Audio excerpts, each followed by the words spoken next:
ხელოვნური ინტელექტი, ღრუბელზე დაფუძნებული სისტემები და ახალი ტექნოლოგიები ოლიმპიური თამაშების ტრანსლაციის გზებს ცვლიან. ოლიმპიური მაუწყებლის სამსახურის აღმასრულებელი დირექტორის იანის ეგზარქოსის თქმით, ახალი ტექნოლოგიები ხელს უწყობს სხვადასხვა ტიპის მასალის შექმნასა და მათ აუდიტორიამდე მარტივად მიწოდებას.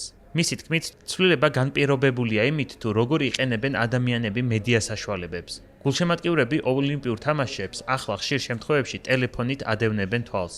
ხელოვნური ინტელექტის სისტემების გამოყენებით გამარტივდა კადრების გაანალიზება. ეს სისტემები უზრუნველყოფს სტრობოსკოპიულ შენელებულ რეპორტაჟს, რითაც 360 გრადუსიანი კადრის შექმნაა შესაძლებელი. თუმცა, როგორც ოლიმპიური მაუწყებლობის სერვისების აღმასრულებელი დირექტორი ამბობს, ხელოვნური ინტელექტის მასშტაბურად გამოყენების მიუხედავად, საბოლოოდ მასალაზე პასუხისმგებელი მაინც ადამიანია. როდესაც ამდენ მასალასთან გიწევს გამკლავება, შეუძლებელია ამის სწრაფად გაკეთება მხოლოდ ადამიანის აქტივობით. ვგულისხმობ, რომ ამისთვის პროდიუსერებისა და რედაქტორების არმიაა საჭირო. საბოლოო ჯამში ის, რასაც ვაქვეყნებთ, ადამიანების ჩვენი პროდიუსერების გაწყვეტილებაა. ჩვენ გვჯერა, რომ კრეატიულობას, ცოდნასა და გაგებას ადამიანი სჭირდება.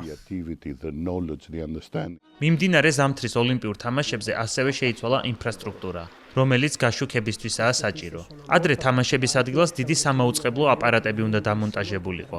დღეს სამაუწყებლო სატვირთო მანქანებისა და სხვადასხვა სისტემების ნაცვლად, მასალის დისტანციურად დასამუშავებლად და გასავრცელებლად ღრუბელზე დაფუძნებულ სისტემებს იყენებენ.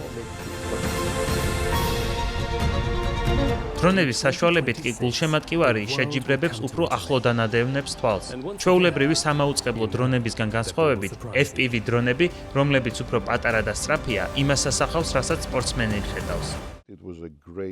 დრონები ჩვენთვის შესანიშნავი ინსტრუმენტია. შეგვიძლია ძალიან ახლოდან ვაჩვენოთ ის, თუ რას ხედავს სპორტსმენი და რას ნიშნავს ასპარეზობა. როგორია ამ მთებში დაღმართზე 100 კმ/სთ სიჩქარით სრიალი. რას გრძნობს სპორტსმენი ციგურებით სრიალისას, რას გრძნობ, როდესაც ბობსლეისას საათში 160 კმ/სთ სიჩქარით მიდის. ჩვენთვის მნიშვნელოვანია, რომ ხალხმა თამაშების ყურებისას ეს ყველაფერი შეიგრძნოს. იანის ეგზარქოსი ამბობს, რომ ტექნოლოგიური განვითარების მიუხედავად, მათთვის მთავარი მაინც თავად სპორტსმენები არიან. ასევე მათი ისტორიები და ოლიმპიური თამაშების სულისკვეთება. ჩვენ უნდა შევქმნათ მასალა სპორტსმენებზე, ადამიანებსა და მათ ემოციებზე. ამიტომ ჩემთვის ტექნოლოგია საინტერესო როგორც ხელსაწყო, რომელიც თხრობას გვიადვილებს. ხალხს ამბების მოყოლა სურს და ისინი ამბის მთხრობელები არიან. ათასობით წელია ასე ვართ. ამბის თხრობა ჩვენს გენებში, ჩვენს ტვინშია ჩაბეჭდილი. ეს არის გზა, რომლითაც ადამიანები წყვეტენ პრობლემებს, ურთიერთობენ და ავითარებენ ცივილიზაციებს. სწორედ ეს არის ჩემთვის მთავარი. ყველა იმ ფანტასტიკურ ახალ სიკეთესთან დაკავშირებით, რომელიც ტექნოლოგიას მოაქვს. ჩვენ ყველა ახალ ტექნოლოგიას გამოვხდით და შევამოწმებთ და მხოლოდ იმას მივიღებთ, რაც ოლიმპიურ თამაშებისას დაგვეხმარება. გადმოვცეთ უნიკალური ადამიანური, ძალიან ღრმა ემოციური ამბავი. მილანი კორტანო 2026-ზე ოლიმპიური მაუწყებელი დაახლოებით 6500 საათის მასალას შექმნის, რაც თვითონ თამაშების ხანგრძლივობაზე 6 ჯერ მეტია.